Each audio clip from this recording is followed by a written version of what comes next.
नमस्कार, स्वागत है आप सभी का। ग्लोबल अड्डा देख रहे हैं आप। मैं हूं आपके साथ पुनीत मिश्रा। आज एक बार फिर से ईरान पर हम चर्चा करने के लिए बैठे हैं, क्योंकि ईरान से जुड़ी कई सारी ताज़ा खबरें निकलकर सामने आई हैं। चाहे वो यूएनएचआरसी की बात हो या फिर अमेरिकी जो बेड़ा, सैन्य बेड़ा जो चल रहा है, जहाज़ी बेड़ा, उसके साथ साथ कुछ और ताकतवर हथियार या सैन्य मौजूदगी की बात हो। इसके साथ ही कुछ और खबरें भी निकलकर सामने आई हैं। तुर्की से भी पाकिस्तान से भी निकलकर सामने आई हैं और भारत से भी निकलकर सामने आई है। तो क्या क्या खबरें हैं, इनकी बात कर लेते हैं। तो सबसे पहले मेरे सहयोगी मेरे साथ आनंद मौजूद हैं, उनसे बात करते हैं ताज़ा अपडेट और खामनेई साहब का बयान, ट्रंप का ताज़ा बयान जो आया, और उसके बाद खामनेई साहब का ताज़ा बयान, फिर आगे की बात करेंगे। बिल्कुल, देखिए ट्रम्प का जो ताज़ा बयान आया है वो है 22-23 जनवरी को। दरअसल वो दावोस से वापस लौट रहे थे, तो उस समय उनका बयान आया है ईरान को लेकर के। एक बार ईरान को वो फिर से धमकाने वाली लहजे में उन्होंने अपना बयान दर्ज कराया है, और ये बयान सीधे सीधे यही बोला गया है ट्रम्प की तरफ से कि ये जो बेड़ा, जंगी जहाज की जो बेड़ा ईरान की ओर बढ़ी है, वो कहीं ना कहीं कार्रवाई करेगी। लेकिन हम चाहते हैं, ट्रम्प का कहना है कि हम चाहते हैं कि ये जो बेड़ा गई है ये कार्रवाई न करे, इस्तेमाल न हो इसका। पूरी तरीके से उनका कहना यही था। तो इस पर ये ट्रम्प का ये मानना है कि वो एक तरीके से दबाव बना रहे हैं, जो प्रेशर पहले बनाते आए हैं। जिस तरीके से आप देख रहे होंगे जून में भी जो हमले हुए थे, उसके पहले भी आप देखे होंगे कि परमाणु वार्ता को लेकर के किस तरीके से प्रेशर ईरान पे बनाए थे। लेकिन अब जो प्रेशर है ये सीधे सीधे युद्ध को चेतावनी देने वाली बात हो गई है, क्योंकि अगर यूएसएस अब्राहम लिंकन जो एयरक्राफ्ट कैरियर है वो ईरान की तरफ बढ़ रहा है, तेहरान की तरफ बढ़ रहा है, मिडिल ईस्ट में पूरी तरीके से तैनात कर दी गई है, तो ये कहीं ना कहीं ईरान के लिए बहुत ही चिंता का विषय है। और ये जो पेंटागन से यूएसएस अब्राहम लिंकन कैरियर जो है उसमें 3 डिस्ट्रॉय और दर्जन भर करीब 15 F-15E जो कि फाइटर जेट है, मिडिल ईस्ट की ओर भेजा गया है। बिल्कुल ठीक है। देखिए, चीज़ें क्या हैं, अमेरिका क्या कर रहा है, इस बात को समझने की ज़रूरत है। आनंद, हमने इसके पहले जून में जो तनाव हुआ था, अभी यूएसएस अब्राहम लिंकन भेजा गया, उस वक्त यूएसएस कार्ल विंसन, मुझे याद है हमने खबर दिखाई थी, कार्ल विंसन को भेजा गया था। एक बात। दूसरी बात कि ऐसी ही तैनाती हो रही थी, ऐसी ही मैदानी सजावट जो है वो कर ली गई थी, कहीं ना कहीं प्रेशर बनाया गया था, और उसके बाद अटैक तो हुआ था और अटैक का इस्तेमाल किया गया था B-2 बॉम्बर्स के जरिए। B-2 बॉम्बर्स भी अभी एक्टिवेट तो कर दिए गए हैं डिएगो गार्सिया जो एयरबेस है वहां पर। तो एक चीज ये देखिए कि अमेरिका ने अपनी सजावट, मैदानी जमावट करनी शुरू कर दी है। ईरान तब भी ये कह रहा था, मुझे लगता है कि ऐसा ये होता है ना कि समय का पहिया वापस घूमता है, तो ईरान तब भी ये कह रहा था कि हम युद्ध नहीं चाहते हैं। और ईरान, मेरे ख्याल से अभी भी खामनेई साहब ने ये कहा था। क्या कहा खामनेई साहब ने? का जो बयान आया हुआ है वो एक तरीके से अमेरिकी जो राष्ट्रपति हैं डोनाल्ड ट्रम्प, उनको एक तरीके से अपराधी करार दिया है खामनेई साहब। और ये जो इनका बयान है ये 17 जनवरी को ये बयान आया था उनका, और उसमें उन्होंने साफ बोल दिया था कि जो ईरान है, ईरान युद्ध के पक्ष में नहीं है, और जो जैसा कि अभी आपने बोल रहा था कि ईरान के पक्ष में नहीं है, लेकिन ये जो पूरी तरीके से ईरान में प्रदर्शन हो रहा है और विदेशी ताकतें जो मिल रही हैं, इसमें कहीं ना कहीं अमेरिका और इजराइल का पूरा हाथ है, और एक तरीके से उनका अपराधी कहना, यानी अपराधी करार करना ट्रम्प को।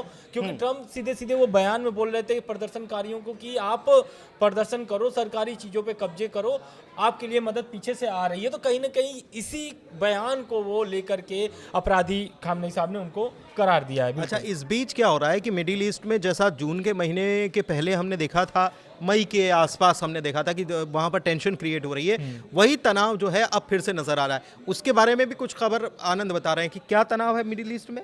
मिडिल ईस्ट में देखिए बहुत सारे जो गतिविधि अब देखने को मिल रही है वो यही है कि एक तरीके से चारों तरफा उनको घेरा जा रहा है, ईरान को घेरा जा रहा है।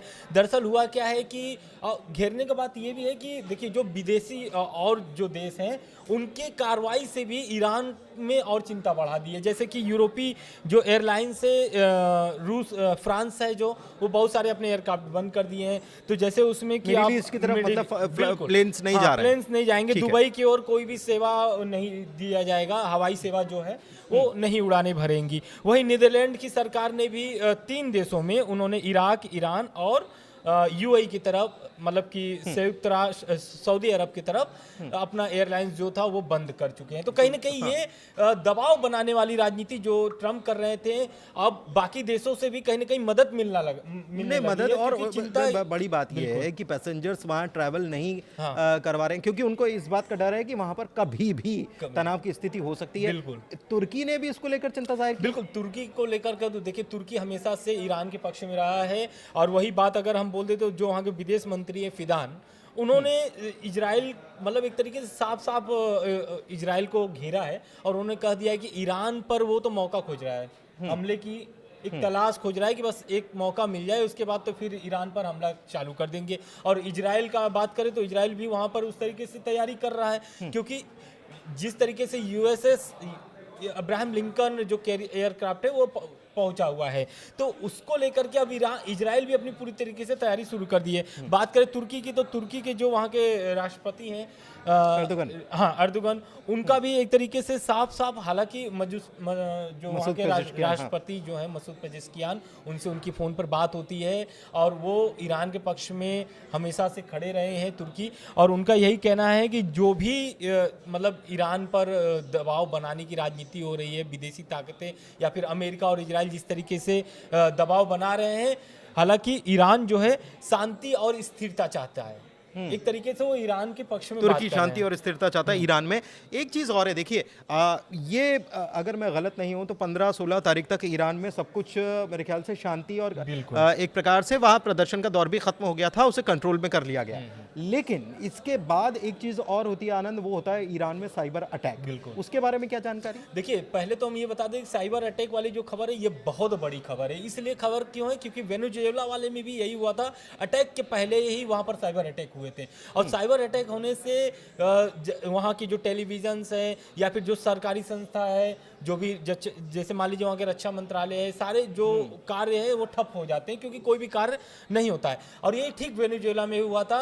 अटैक के पहले, उन राष्ट्रपति की गिरफ्तारी के पहले वहाँ पर यही कारनामे देखने को मिले थे जो ईरान में देखने को मिला। प्रदर्शन खत्म हो चुके थे, प्रदर्शन ठंडे पड़ चुके थे। उसके बाद जो है कि लगभग 19 जनवरी को, रिपोर्ट यही है, अभी की ये खबर नहीं है लेकिन खबरें अब जो सामने आ रही है ईरान को लेकर के यही आ रही है कि 19 जनवरी को आसपास, यानी कि कुल जो कुछ रिपोर्ट है कि 18 या 19 जनवरी को वहां पर साइबर अटैक हुए थे। साइबर अटैक में हुआ क्या था, ईरान के कुछ प्रमुख जो टीवी चैनल हैं उनको हैक कर लिया गया था। और उसमें दिखाया क्या गया था, उसमें वीडियो उस चैनल के प्रसारण में दिखाई दे रहे थे खामनेई के खिलाफ में, और वहां पर दिखाई दे रहे थे रजा पहलवी के समर्थन में मामले चल रहे थे। मतलब उनके बयान और ये तमाम चीजें उनके बहुत सारे मैसेज जो थे, जो प्रदर्शन जब चल रहे थे 28 दिसंबर से जब प्रदर्शन शुरू हुआ था, तो उस समय भी बहुत सारे सोशल मीडिया पे रजा पहलवी ने मतलब एक तरीके से प्रदर्शनकारियों को समर्थन करते हुए बहुत सारे बयान भी दिए थे।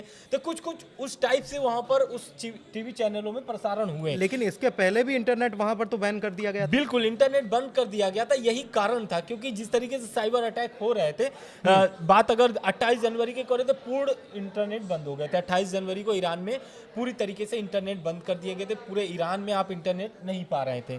लेकिन इसी दरमियान क्या होता है कि जो क्या बोलते हैं कि इंटरनेट बंद करने का कारण क्या था, प्रदर्शन तो था ही, दूसरा था हाईजैक। तो कुछ संस्थाएं जो थी वहां पर, जो उनके सरकारी, जैसे कि रक्षा मंत्रालय हो गया या फिर मान लीजिए कि एजुकेशन मंत्रालय हो गया, जितने भी उनके सरकारी मंत्रालय थे, उनके कुछ वेबसाइटें हैक कर ली गई थी। तो कहीं ना कहीं ये मामला सामने आने लगा कि धीरे धीरे कि ईरान पर जो है कि हमले के पहले वेनेजुएला वाला ही पूरा प्लान लगाया जा रहा है। अच्छा, एक चीज़ और है इसमें, एक दिलचस्प पहलू सामने आया है।